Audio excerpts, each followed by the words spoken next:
Mister CO की daring wife chapter 1।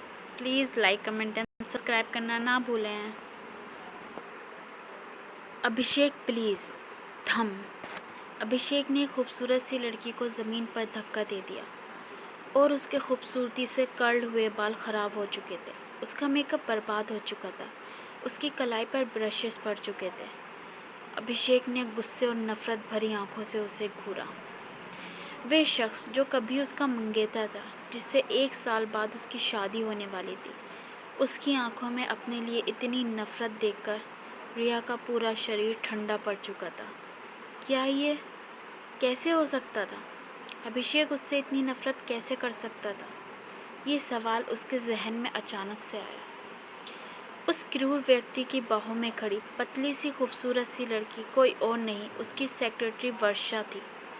उसका चेहरा मासूम और आंखें प्योर थीं।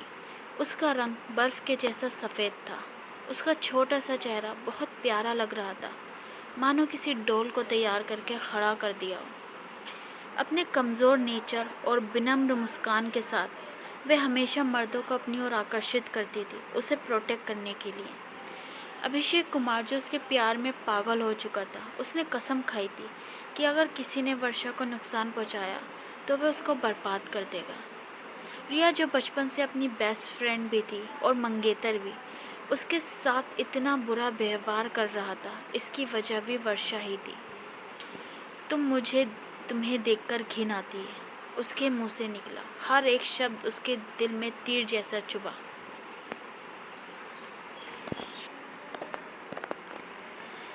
रिया को लगा उसकी ज़िंदगी किसी सिंड्रेला की कहानी की तरह, और उसका किरदार सिंड्रेला की सौतेली बहन जैसा था, जो मासूम सी सिंड्रेला को परेशान करती और बाद में अपने किए की सज़ा पाती। मगर इस कहानी का प्रिंस चार्मिंग उसका मंगेतर अभिषेक कपूर था, जो एक बहुत ही हैंडसम और करोड़पति इंसान था। मुझे अपने गंदे हाथों से छूने की कोशिश भी मत करना। उसकी भारी आवाज़ पूरे कमरे में गूंज उठी। मुंबई शहर के अमीर लोग आज उस पार्टी को अटेंड करने आए थे। वे एक कोने में खड़े होकर ये सब तमाशा देख रहे थे। वे सब रिया की हालत पर उसका मजाक उड़ा रहे थे। जो लड़की कभी सबकी जलन और ईर्ष्या का कारण थी, अचानक से एक ही रात में बर्बाद हो गई थी। रिया ने उस शख्स को देखा जिसको वे प्यार करती थी, मगर बदले में दर्द और नफरत के सिवा कुछ नहीं मिला था।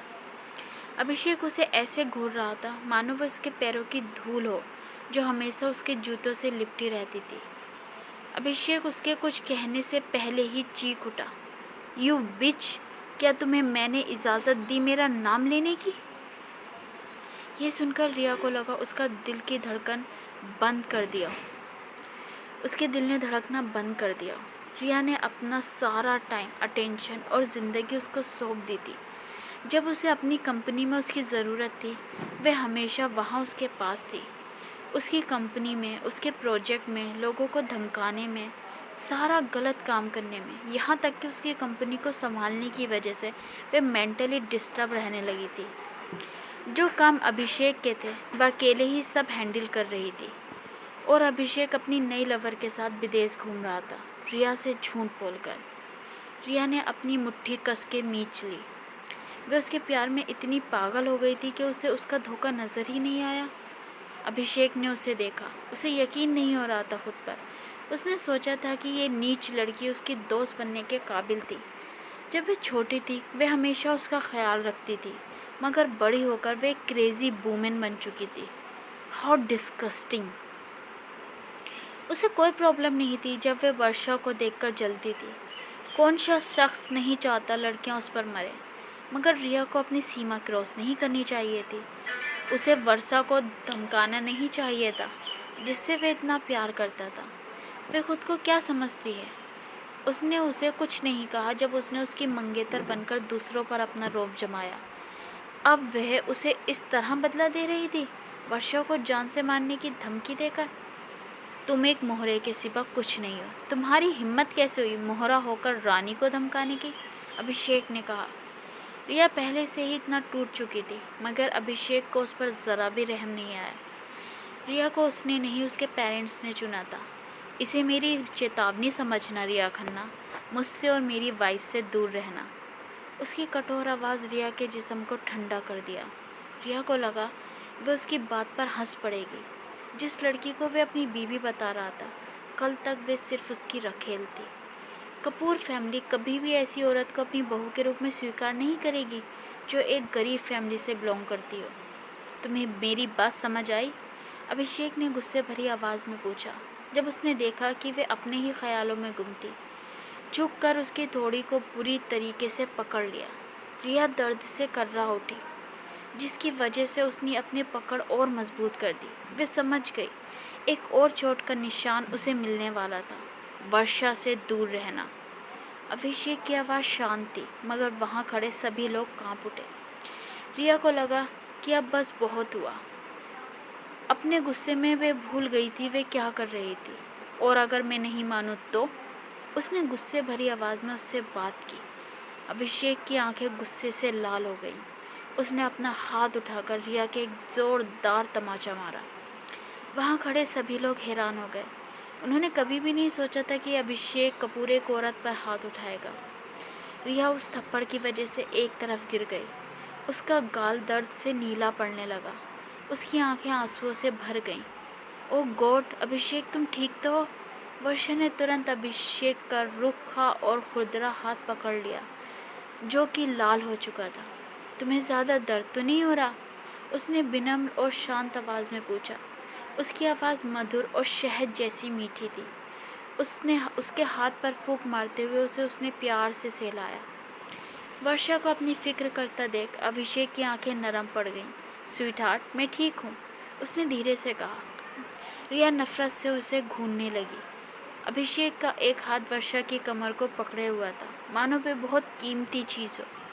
रिया ने कभी नहीं सोचा था कि ये डेविल भी प्यार में पागल हो सकता था।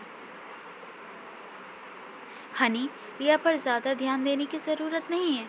मुझे इसकी हालत पर अब दया आने लगी है, वर्षा ने अपनी मधुर और शांत आवाज़ में कहा। उसकी आवाज़ पूरे कमरे में बसंत की ठंडी हवा के जैसे महसूस हो रही थी।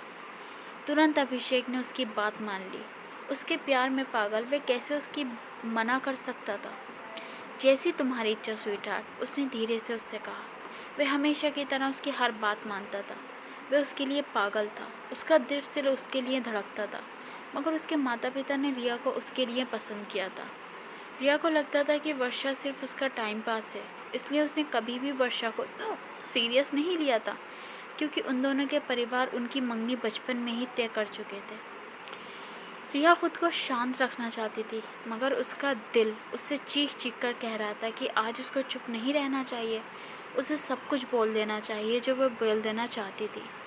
उसका गौरव, एटीट्यूड, रेपुटेशन सब कुछ तो बर्बाद हो चुका है। उसके माता पिता ने उसे बेदखल कर दिया था। लोग उस पर हंस रहे थे। उसकी रेपुटेशन मिट्टी में मिल चुकी थी। अब क्या बचा था उसके पास खोने के लिए? उसकी नील जैसी आंखें, आंसू बहने लगे। उसकी आंखों में आंसू देखकर अभिषेक को हैरत हुई। ये पहली बार था जब उसके सामने रिया रोई थी। उसे उसकी हालत पर हंसी आ गई, मगर जल्दी ही उसे एहसास हुआ कि वे दुख के आंसू नहीं थे, मगर गुस्से की वजह से थे। रिया धीरे धीरे खड़ी हुई, जैसे उसने उस वक्त एक नया जन्म ले लिया हो। वे वहाँ खड़े शख्स को मार डालना चाहती थी, मगर उसके अंदर की आवाज़ ने उसको रोक लिया। शांत हो जाओ, बेकार है लड़ाई लड़ना। जब उसने मुड़कर देखा तो शीशे में खुद को खड़ा पाया। वह हैरत में पड़ गई, आईने में अपना अक्स देखकर। क्या वह पागल हो गई थी? क्या उसका गुस्सा उसे पागल बना रहा था? क्या अभिषेक के थप्पड़ ने उसके होश हवास छीन लिए थे? वह तुम्हें बर्बाद कर देगा अगर तुमने उससे दुश्मनी मोल ली, रिया के कान में धीरे से किसी ने कहा। रिया ने अपना हाथ बढ़ाकर उसको धक्का देने की कोशिश की, मगर उसका हाथ उसके आर पार निकल गया। रिया शॉक्ड हो गई। उसकी आंखें फटी की फटी रह गईं। जो औरत बिल्कुल उसी की तरह लग रही थी वे गायब हो गई। उसके आसपास खड़े सारे लोग भी गायब हो गए। रिया अंधेरे में अकेली खड़ी थी। उसको समझ नहीं आ रहा था कि उसकी गलती क्या थी।